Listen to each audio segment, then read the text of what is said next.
Hotel staff mock a black CEO's black card. One call later, for $0.9 billion vanishes. Hello everyone. Before we begin today's story, I have a small favor to ask. Please hit subscribe and turn on the notification bell so you never miss our channel's new videos. It's quick, free, and the best way to support us in bringing you more dramatic stories. Your support means the world to us. Where are you watching from? Drop your city or country in the comments below. Thank you very much. Now, back to the story. Marcus Williams, a self-made billionaire, never imagined that his visit to this luxurious hotel would lead to the cancellation of a $4.9 billion deal in just a matter of minutes. He is calm, collected, and dressed impeccably, as you would expect from a CEO. But this is not just about business. It's about something far deeper. When the manager insults him and questions the authenticity of his black card, the tension starts to rise. Marcus has seen this kind of discrimination before, but this time, he's ready to make sure it ends here. The staff doesn't know who they're dealing with, but they'll find out soon enough. He's not just any guest, and he won't let them treat him as if he doesn't belong. As the manager continues with his mockery, Marcus takes a deep breath and calmly pulls out his phone, dialing his assistant. "Start Protocol 6, he says, his voice steady. The wheels are set in motion. But as the hotel staff continues their discrimination, they're unaware that Marcus is more than just a client. They are making the biggest mistake of their careers. The manager scoffs, looking at the assistant in disbelief. "Cancel the deal. It's over. We're done with him." As Marcus hears the conversation on the other end of the line, he doesn't respond with anger. No, he's better than that. His calm demeanor only intensifies the sting of the insult. This isn't just a deal. This is about standing up against the injustice of being judged by the color of his skin and not the value he brings to the table. He waits for the right moment to reveal his true identity, and when he does, the room goes silent. In an instant, the staff begins to crumble under the weight of their actions. The manager's face pales as Marcus calmly explains who he truly is.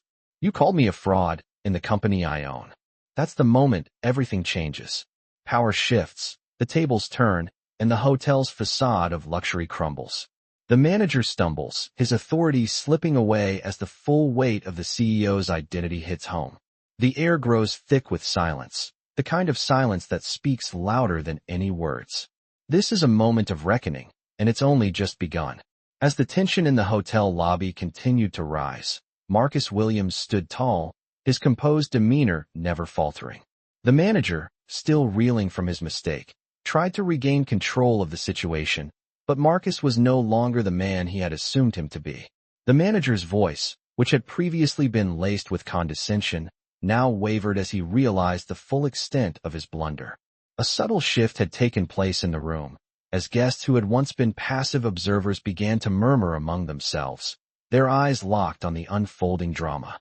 Marcus's calmness was an unspoken threat, one that was beginning to make everyone in the room uneasy. The manager, his face flushed with embarrassment, stammered, "Sir, I didn't know." Marcus raised a hand, cutting him off without a word.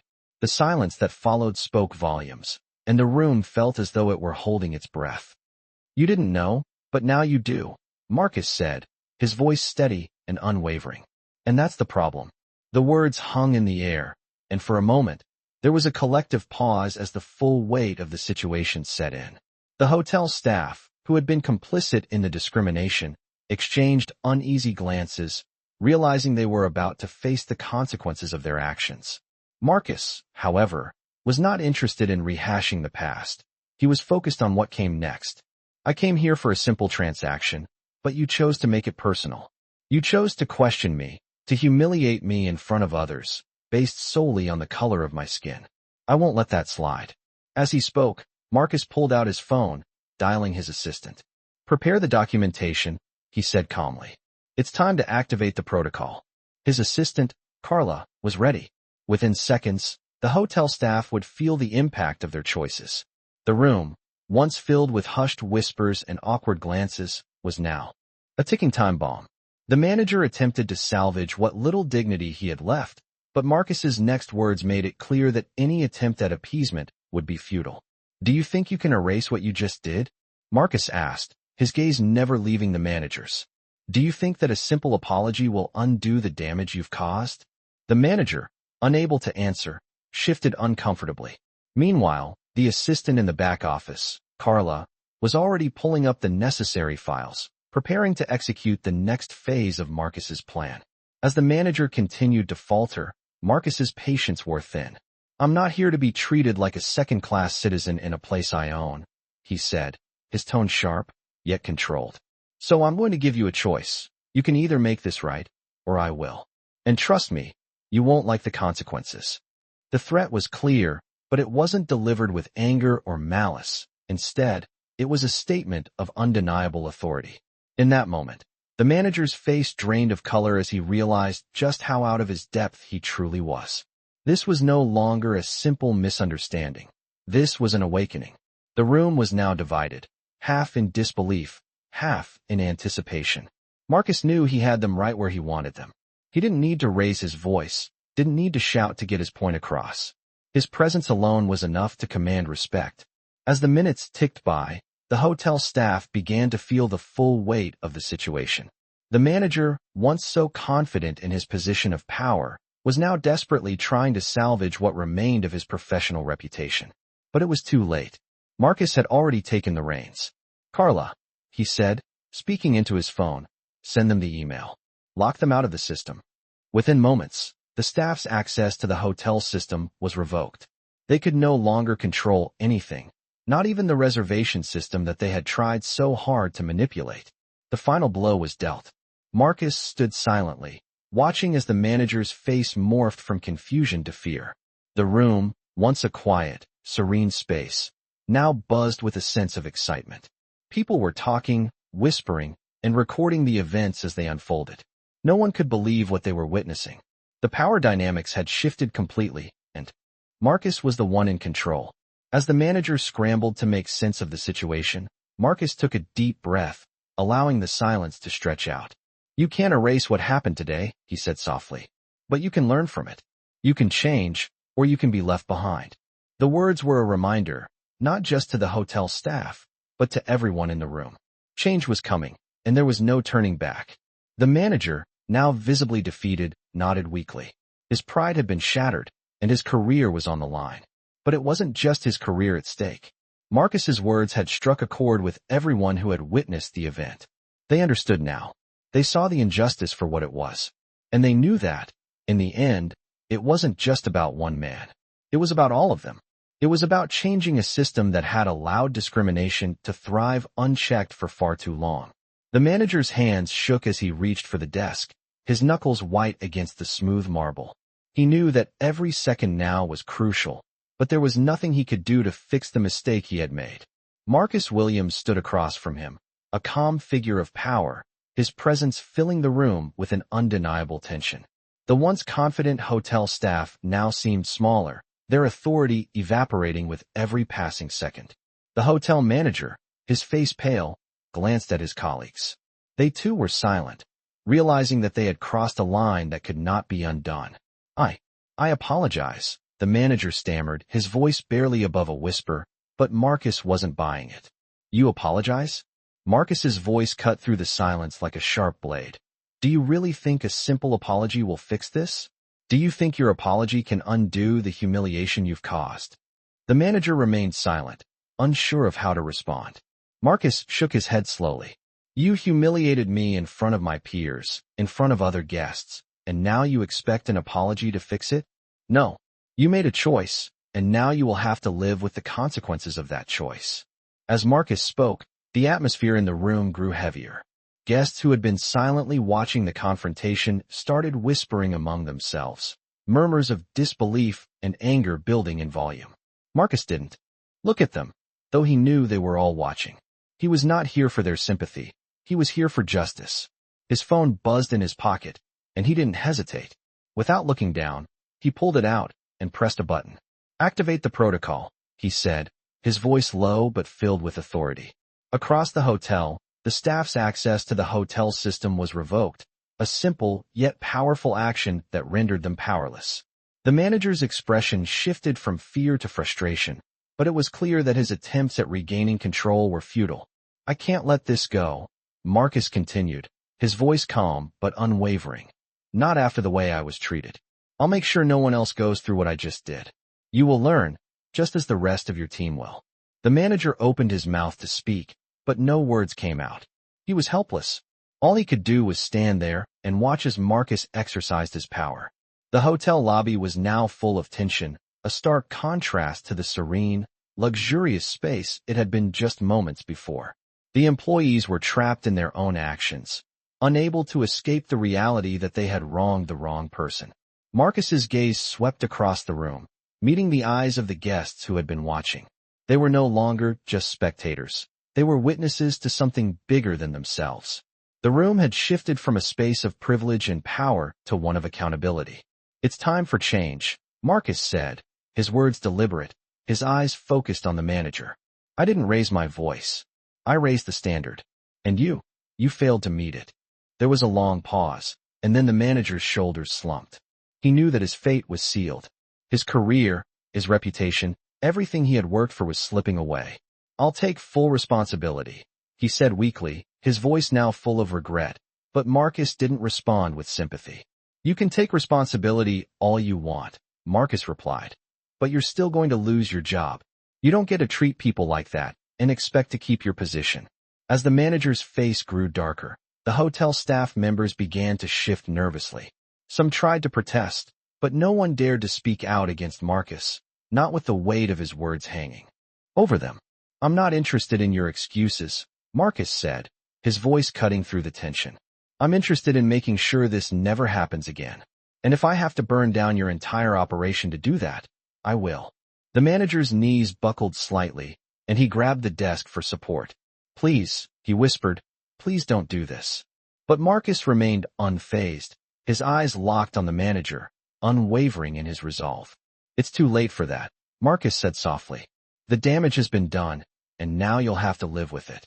The tension in the room reached its peak. Marcus's words had crushed what little confidence the manager had left.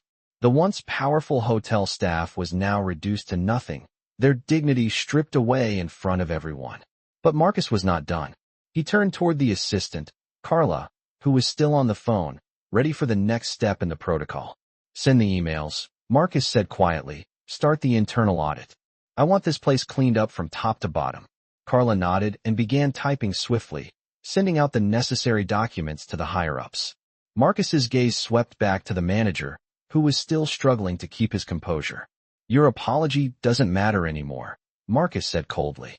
"But you'll be held accountable, just like everyone else in this place who thinks they can treat people like this." The room was silent again, but this time, it wasn't the uncomfortable silence of awkward tension. It was the silence of justice, finally being served.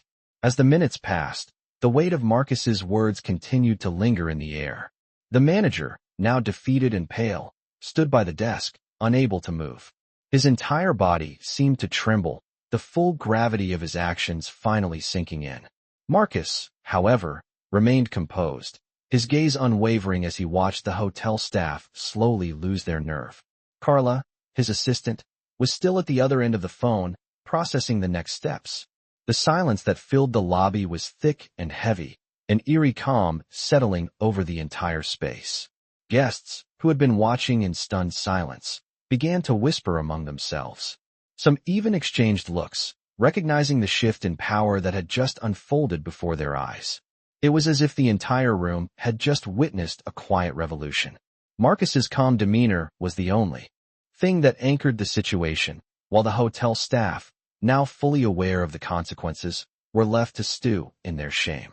"You thought you could push me around," Marcus said, his voice cutting through the tension like a razor-sharp blade. "But now it's your turn to be humbled. You've made your choice, and now I'll make mine." The manager opened his mouth to speak, but no words came out. His pride had evaporated, leaving nothing but a hollow shell of the authority he once held. It was a humiliation too deep to escape. "You've humiliated me," Marcus continued, his voice calm but filled with the kind of authority that only years of business success could grant. "You've mocked me, treated me like a second-class citizen in my own establishment. But this ends now. I'm going to make sure you understand the power of your actions, and you'll never forget the lesson I'm about to teach you." The manager stood motionless, unable to protest. His fate had already been sealed, and he knew it. He was too far gone, caught in a web of his own making. Marcus could see the manager's knees begin to buckle slightly, the weight of his guilt pulling him down. Carla's voice suddenly came through the phone, steady and professional, but it was clear that she was already in motion. "The internal audit is in progress," she said. "Emails have been sent to the higher-ups. The staff's access has been revoked, as you instructed." Marcus nodded, his attention never leaving the manager, who was now visibly shaking. "Good," Marcus replied quietly. "Now it's time for them to feel the full extent of their actions." The guests in the lobby, who had been quietly observing, began to speak up. Their voices were low at first, but gradually, they grew louder. "This is justice," one of them said, nodding in Marcus's direction. "He deserves to be treated with respect. Just because he's black doesn't mean he's any less of a person." Another guest joined in, adding, "It's about time someone stood up to this kind of behavior." Marcus, still standing tall, didn't flinch at the rising voices. He wasn't doing this for applause or validation. He was doing it because it was necessary, because no one should ever have to experience what he had just endured. He turned to face the rest of the staff, who had been watching him in silence. "You've allowed this to happen," he said, his voice rising slightly. "You've let people like this manager use their position of power to degrade others. And now, you're going to fix it. I'm not asking. I'm telling you. It's time to clean house." The manager, who had been standing with his head bowed, slowly lifted his eyes. He didn't speak. He didn't need to. His body language spoke volumes.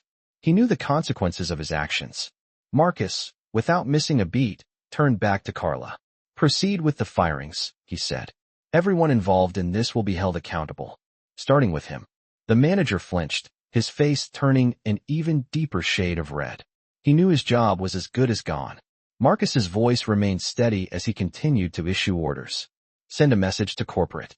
We need immediate action. No more excuses, no more delays. This kind of behavior will not be tolerated under any circumstances." Carla's voice echoed back through the phone, confirming that the process was already underway. "Understood, Marcus. I'll make sure it's done right away." The guests around the room began to applaud softly, their claps filled with quiet admiration for Marcus's calm resolve. They had witnessed something powerful today. A man who, despite being humiliated and degraded, had taken control of his own fate. "Thank you," Marcus said to the crowd, his voice steady. "This isn't just about me. It's about making sure this never happens again to anyone else. You all deserve better, and I'm going to make sure that happens." He turned back to the manager, who now stood with his head bowed, defeated. "You thought you could get away with it. But now, you'll learn that there are consequences for your actions." The manager, who had once held power over Marcus, now stood in silence, unable to respond. He had no defense. The room was no longer his, it was Marcus's. And as the weight of the situation fully dawned on him, the reality set in. He had lost everything. Marcus walked away from the desk, his steps measured and confident, knowing that this moment would forever be a turning point in both his life and the lives of the people who had witnessed this transformation. This was not just about one man's story.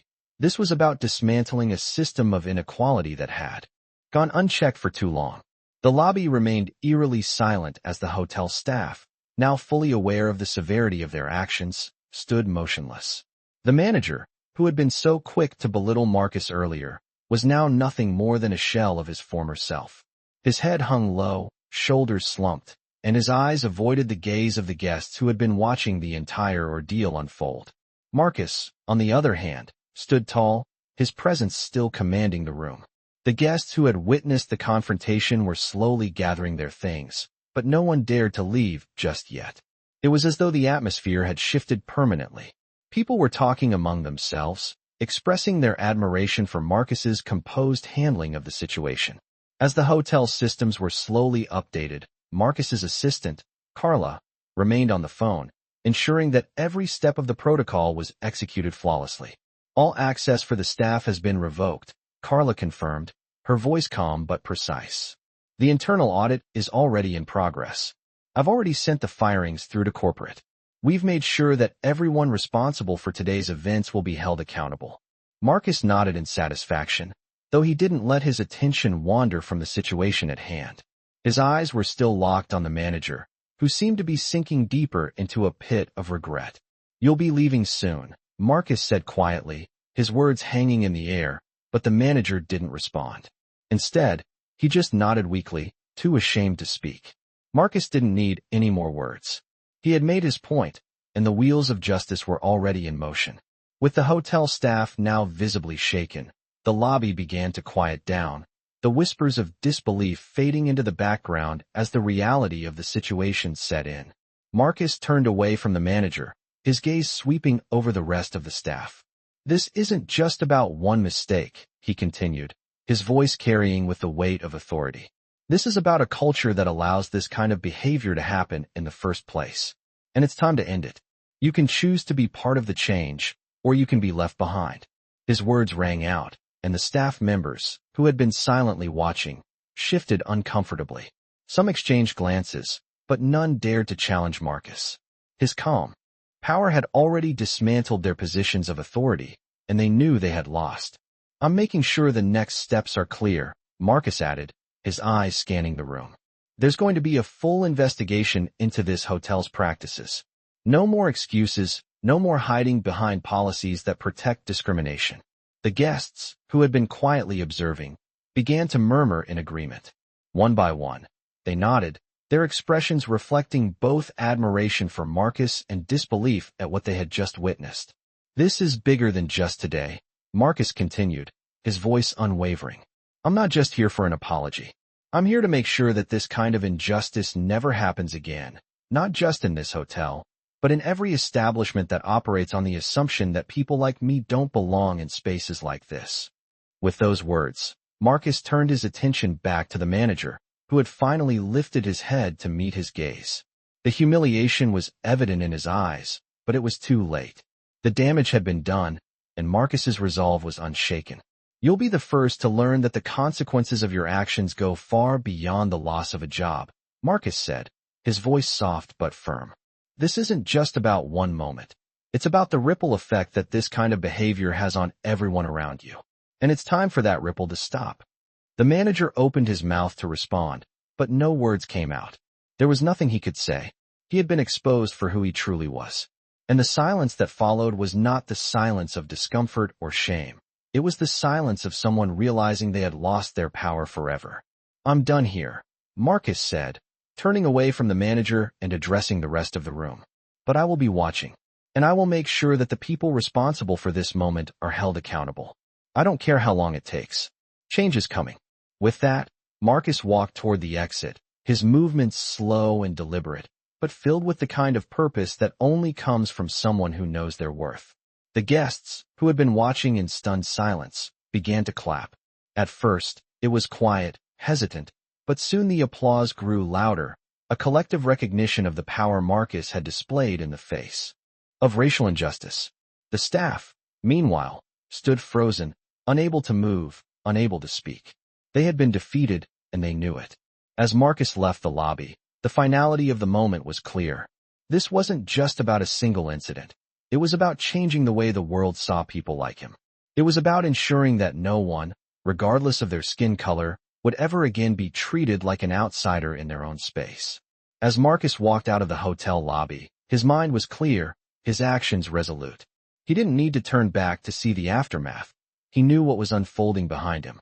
The tension that had gripped the lobby moments before had dissipated, but it was replaced with a new energy, one of accountability and change.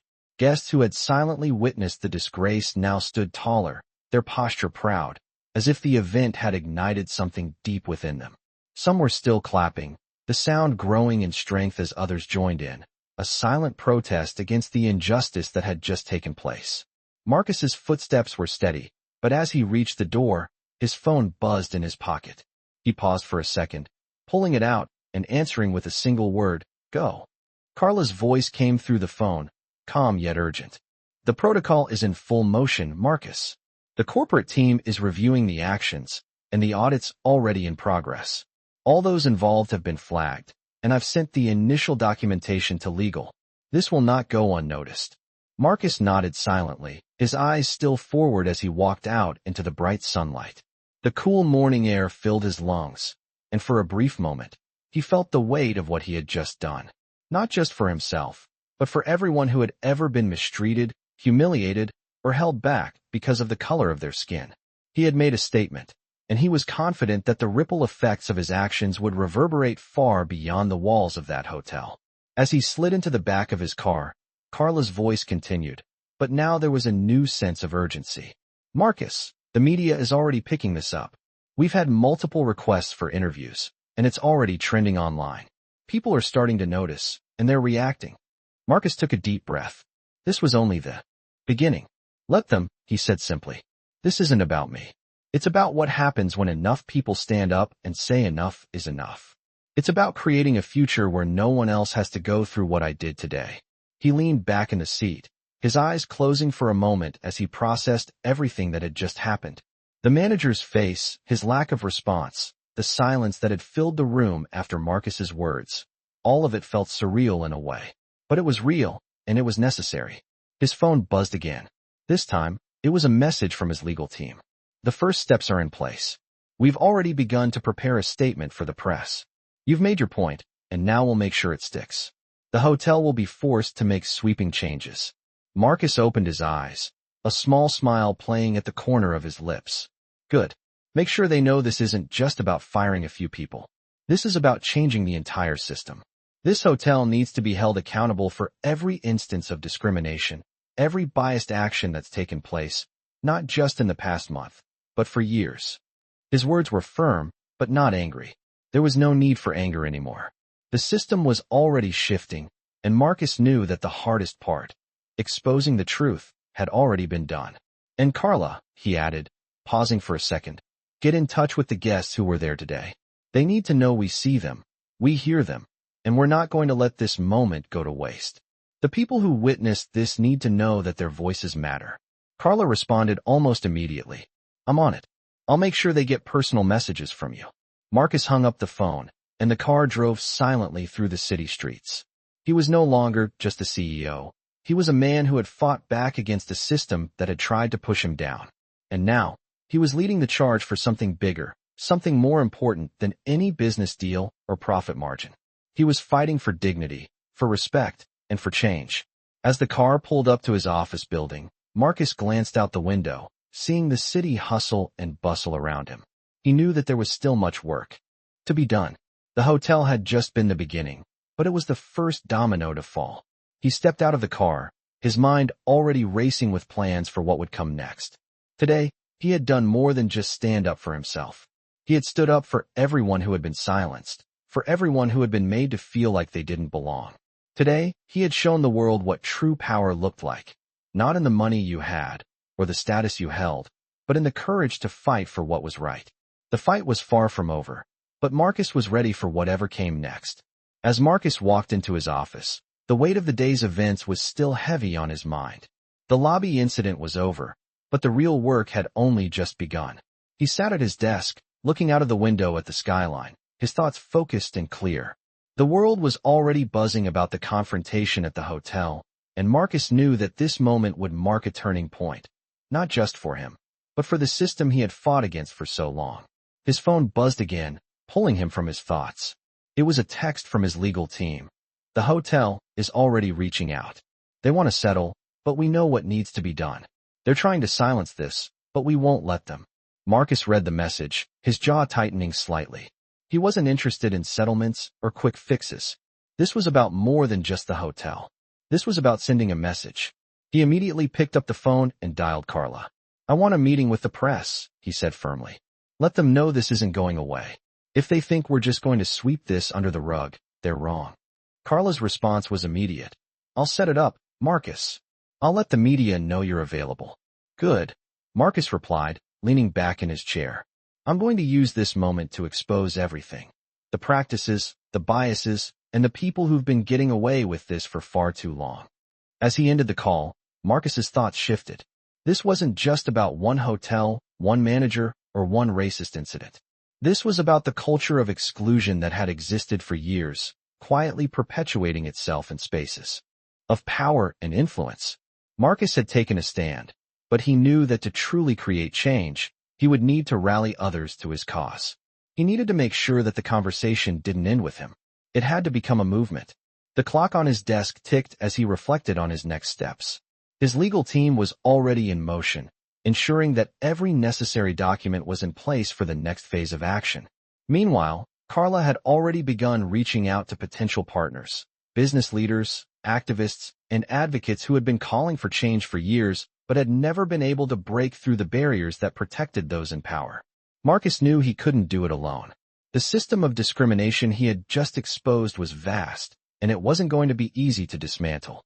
But if anyone could make it happen, it was him. Marcus turned his attention back to the task at hand. He pulled up the email from the hotel, which had been sent to his legal team. It was a last-ditch attempt to appease him, an offer of compensation, a promise of reform, and a request for him to stay quiet. It was exactly what he had expected. It was the same kind of response he had received countless times in his career, from people who thought they could buy him off or silence him with money. But Marcus wasn't interested in a check. He wasn't interested in anything that didn't address the core of the problem, the systemic inequality that had allowed incidents like the one at the hotel to occur in the first place. He hit reply and typed out a single line: "I won't be bought. I won't be silenced. I'll make sure this story is heard." He sent the email and leaned back in his chair, staring at the screen for a moment before turning his attention to the upcoming press conference. He had a message to deliver, and he wasn't going to waste the opportunity. The press conference was set for the next morning. Marcus, dressed in his signature dark suit, arrived at the venue, his heart beating with a mix of anticipation and resolve. He was ready. This wasn't just about his personal story. It was about the thousands of people who had been pushed to the margins, whose voices had been ignored, and whose lives had been made harder simply because of their race. As he walked up to the podium, the room fell silent. The cameras were on him, and he could feel the weight of the world on his shoulders. But he wasn't afraid. He was determined. "Good morning," he began, his voice steady. "I'm here today because something happened that should never happen. I was treated like a second-class citizen in a space I own. I was humiliated, not because of anything I did, but because of the color of my skin. But I'm not the only one. This happens every day, all over the world. And it needs to stop." He paused for a moment, letting the words sink in.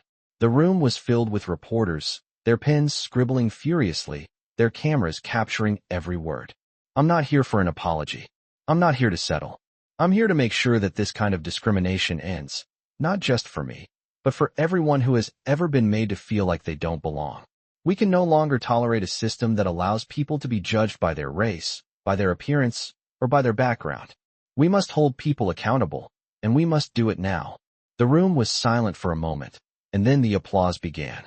It was hesitant at first, but as Marcus stood there, unwavering, the applause grew louder. He had made his point. The movement had started. The press conference was a turning point. As Marcus stepped off the stage, the cameras continued to flash, their light reflecting the weight of his words. He knew this moment was not just about him. It was about starting a conversation that could no longer be ignored. The silence he had once been forced to endure was now replaced by a collective voice, demanding accountability, change, and justice. Carla was by his side as they walked down the hallway toward the exit, her phone buzzing with notifications from all directions. The story had gone viral within minutes of the conference ending. News outlets were picking up the sound bites, and social media was lighting up with both support and backlash.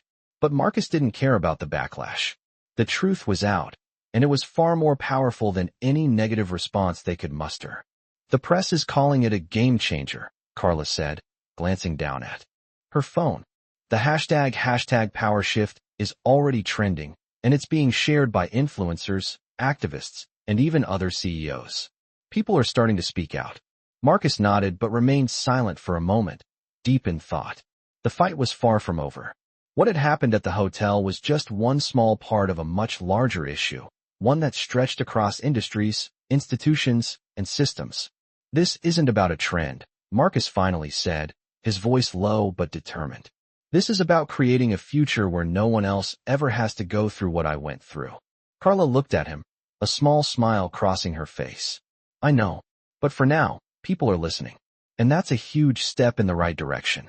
Marcus stopped in his tracks for a moment, his gaze shifting toward the large windows of the building. The sun was beginning to set, casting a warm orange glow over the city. It was a beautiful sight, but for Marcus, it wasn't enough. He had reached the top of the corporate ladder, but he couldn't stop there. He needed to push for systemic change, real, lasting change. "We need to keep pushing," he said, his voice growing more intense. "This moment can't be just a moment. We need to build on this momentum, involve more people, and take concrete action." Carla raised an eyebrow. "What do you have in mind?" Marcus turned back to face her, his eyes burning with the fire of a man who knew he was on the brink of something monumental. "It's time to take this conversation beyond the boardrooms and press conferences," he said. "We need to create a platform, a movement where people can share their stories, hold each other accountable, and take action together. A movement that pushes for real diversity and inclusion, not just lip service." Carla nodded, clearly on board with the idea. "I'll get to work on it right away. But we'll need allies. We can't do it alone." Marcus smiled slightly. "I know. We already have a few. Let's make sure we build the right coalition. People who believe in real change, not just the appearance of it." Over the next few days, the media frenzy over Marcus's press conference only grew. His words had sparked a fire in people who had long felt silenced by the systems of power that oppressed them. Activists, business leaders, and ordinary citizens alike were rallying around the cause. Marcus's phone rang off the hook with offers for interviews, meetings, and collaborations. But amid all the noise, Marcus remained focused on his goal. He wasn't interested in personal fame or accolades. He was interested in creating lasting change. One of the first steps was to put together a coalition of leaders from various industries, people who were willing to stand up for what was right and take action. He spent hours on the phone, strategizing with fellow CEOs, social justice activists, and thought leaders. "This isn't going to be easy," Marcus said during one call. "But we have to start somewhere.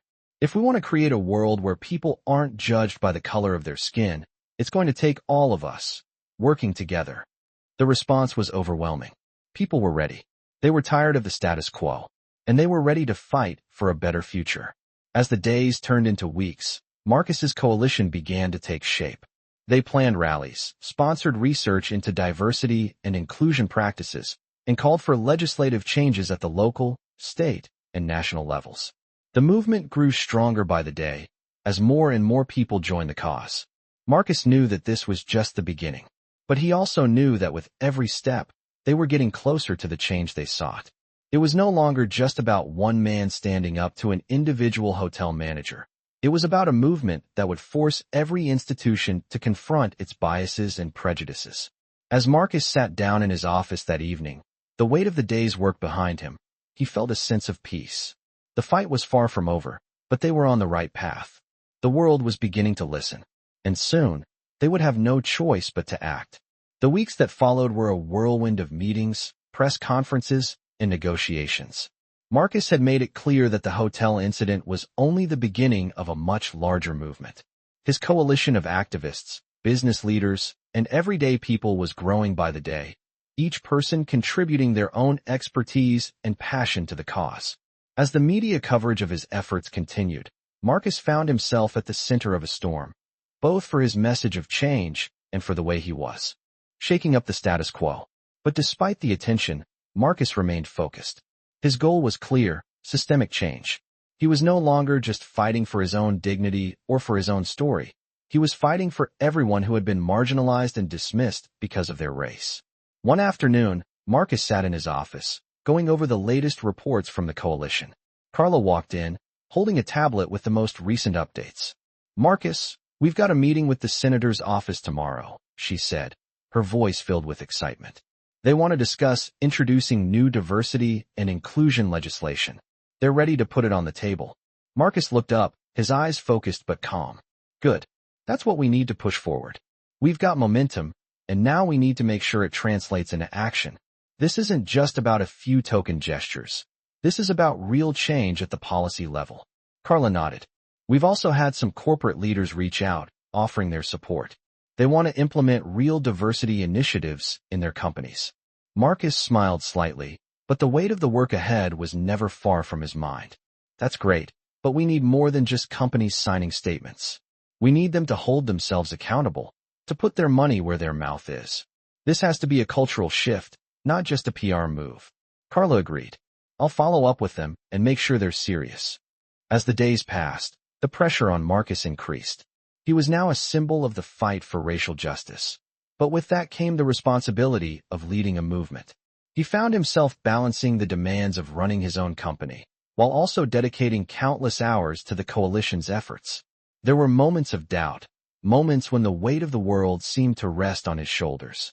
But Marcus kept going, driven by the knowledge that change was possible and that they were already on the right path. Then, one morning, Marcus received a call that changed everything. It was from the hotel's corporate headquarters.